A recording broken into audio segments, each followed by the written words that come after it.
मरहबा collection, एक ही छत के नीचे फैशन का सारा सामान। मरहबा कलेक्शन में उम्दा क्वालिटी के कपड़ों के अलावा shoes, ladies fancy chappal, gents chappal and hosiery items वगैरह भी मिलेंगे। हमारा पता याद रखें, Jamhur high school main road, जैतून हजीन मस्जिद के पास, मालदा चौक, मालेगांव। बात तो ये है कि हमारे बहुत सारे मसाइल है और वो मसाइल जो बिरादरी जो जिम्मेदारी दी है, मैं पूरे महाराष्ट्र भर के लोगों को लेकर जो हमारी बिरादरी के मसाइल है, इंशाअल्लाह हम सब मिलकर हम बिरादरी का काम करेंगे इंशाअल्लाह। ये बोला है कि कुछ लोगों की वजह से मैं दोबारा सदर बनूं। कौन है वो कुछ लोग बोले तो कैसा है कि जैसे इन लोगों ने कभी भी समाज के लिए नुकसान का काम किया है, मैं उनसे भी गुजारिश करूंगा आपके चैनल के माध्यम से कि वो भी मेरे बड़े हैं, मेरे अपने हैं, मैं उनसे चाहूँगा, उनसे गुजारिश करूंगा कि वो भी आए और हमारे जो बिरादरी के मसाइल है उसको साथ में खांधे खांधा लगाकर वो काम करे।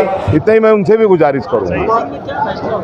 आज की मीटिंग में ये फैसला हुआ कि मुझको आप लोगों ने देखा अपनी आंखों से कि मेरे को सदारत हासिल हुई।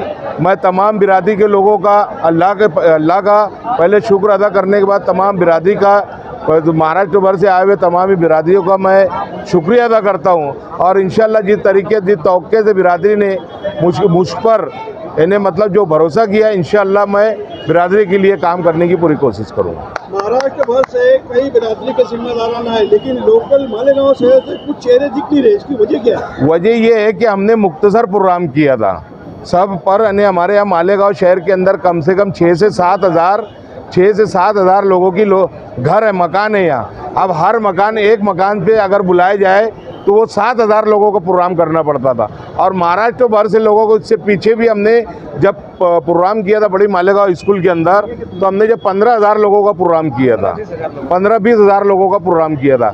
लेकिन वक्त और हालात आप इजाज़त नहीं देते, इसलिए मुख्तसर लोगों को बुलाया गया। और जो लोग नहीं आ सके, जिनको नहीं बुलाया गया, वो ये ना समझे कि भाई हमको मदऊ नहीं किया गया, हमको नहीं बुलाया गया। इंशाल्लाह आने वाले प्रोग्राम में उनको भी बुलाया जाएंगे।